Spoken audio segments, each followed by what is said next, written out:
ایک ہرے بھرے جنگل میں چننی چڑیا اپنے دو بچوں کے ساتھ رہتی تھی۔ اب گرمی کا موسم ختم ہو رہا تھا۔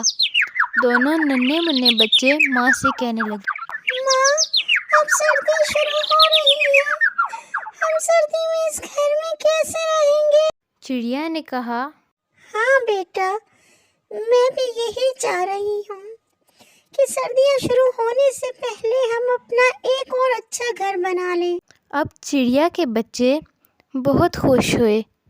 اس کے بعد چڑیا نے آہستہ آہستہ گھر بنانے کا سامان اکٹھا کیا اور دن رات محنت کر کے اپنا نیا گھر بنانے لگی۔ دونوں بچے چھوٹے چھوٹے کام کر کے اپنی ماں کا ہاتھ بٹانے لگے۔ چڑیا کو اپنی سہیلی منی چڑیا کا خیال آیا کہ اس کی بھی تو دو چھوٹے چھوٹے بچے ہیں۔ اس نے منی سے کہا، منی بہن، سردیاں شروع ہونے سے پہلے میں بھی اپنا گھر بنا رہی ہوں۔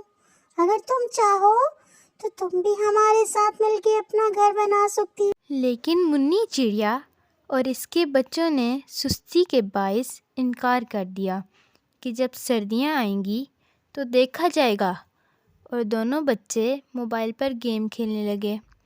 چڑیا واپس چلی گئی اور کچھ دنوں میں اس نے ایک خوبصورت گھر بنا لیا۔ اب جب گھر تیار ہو گیا، دونوں بچے گھر کو دیکھ کر بہت خوش ہوئے۔ آہا آہا، ماں کتنا پیارا گھر بنا ہے ہمارا۔ ماں، آپ کا شکریہ۔ ماں، اب ہمارا حلوہ کھانے کو بھی بہت دل کر رہا ہے۔ ماں، بہت دن ہوئے نا حلوہ کھائے ہوئے، اب آپ ہمیں حلوہ تو بنا دیں۔ چڑیا نے کہا، میرے پیارے بچوں، میں تمہیں حلوہ ضرور بنا کے دوں گی، لیکن اگر بارش کا موسم شروع ہو گیا تو میرے لیے راشن اور دانہ لانا بہت مشکل ہو جائے گا۔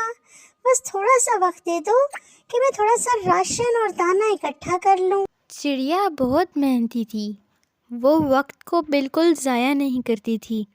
دونوں بچوں نے کہا، ٹھیک ہے، اور وہ روزانہ دن میں کئی چکر لگاتی اور دانہ اور اناج اکٹھا کر کے اپنے گھر میں لے آتی۔ اب وہ اور اس کے بچے بہت مطمئن تھے کہ سردیاں شروع ہونے سے پہلے انہوں نے اپنے گھر میں راشن جمع کر لیا۔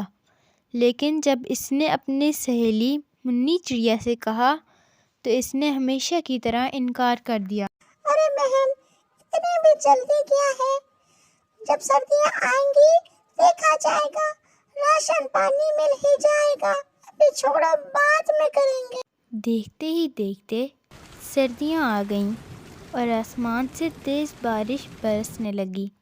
بچوں نے جب باہر جھانک کے دیکھا تو کہنے لگے، آہا آہا، ماں، بارش شروع ہو گئی، آج تو حلوہ بناؤ نا۔ بارش کے موسم میں تو حلوہ کھانے کا کتنا مزہ آئے گا۔ ہاں ہاں میرے بچوں، آج میں ضرور حلوہ بناؤں گی۔ چلو آؤ، میں حلوہ بنانا شروع کرتی ہوں۔ اور یوں انہوں نے مزیدار حلوہ بنایا، اور دوسری طرف منی چڑیا سردی کی وجہ سے بخار میں تپ رہی تھی اور بچے بھی بھوک سے پریشان تھے، اور اس کے دونوں بچے ماں کو اٹھا رہے تھے۔ ماں، ماں اٹھو نا، ماں کتنی سردی ہے، ماں بھوک لگی ہے، کچھ کھانے کو دو نا ماں۔ اب وہ پچھتا رہے تھے کہ کاش ہم نے بھی چننی چڑیا کی طرح اپنا گھر بنا لیا ہوتا۔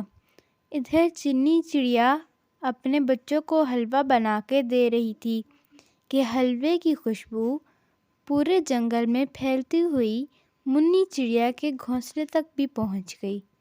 دونوں بچوں نے رونا شروع کر دیا۔ ماں، بھوک سے پیٹ میں بہت درد ہو رہا ہے، ماں بہت بھوک لگی ہے۔ چلو میرے بچوں، آؤ خالہ چننی کے پاس چلتے ہیں۔ ہم نے اس کی کوئی بات نہیں مانی، ہم نے بہت وقت ضائع کیا۔ ہو سکتا ہے کہ وہ مشکل وقت میں ہمیں کچھ کھانے کے لیے تھوڑا سا کچھ دے دے۔ وہ دونوں بچے چننی چڑیا کے گھر جا کے دروازہ کھٹکھٹانے لگے۔ جب بارش میں چننی چڑیا نے انہیں بھیگتے ہوئے دیکھا تو بولی، آؤ آؤ میرے بچوں، اندر آ جاؤ، میں نے حلوہ بنایا ہے، آؤ سب مل کر حلوہ کھاتے ہیں، مل کر حلوہ کھانے میں برکت بھی ہوتی ہے، جلدی آؤ، بارش میں کیوں کھڑے ہو؟ دونوں بچے بہت شرمندہ تھے اور انہوں نے بتایا، ہماری ماں بیمار پڑی ہوئی ہے۔ چننی چڑیا فوراً سے گئی اور اپنی دوست منی کو بھی لے کر آ گئی۔ منی بولی، کاش میری بہن، میں نے تمہاری باتوں پر عمل کیا ہوتا اور وقت ضائع نہ کیا ہوتا۔ دیکھو میرے بچوں نے بھی کتنی سستی کی، ہمیں نہیں معلوم کہ ہم سردیوں کا یہ موسم کہاں گزاریں گے۔ چننی چڑیا نے کہا، میری بہن پریشان نہ ہو، اچھا ہمسایہ تو وہی ہوتا ہے جو مشکل میں کام آتا ہے، لہٰذا تم سردیوں کا یہ موسم ہمارے ساتھ گزارو۔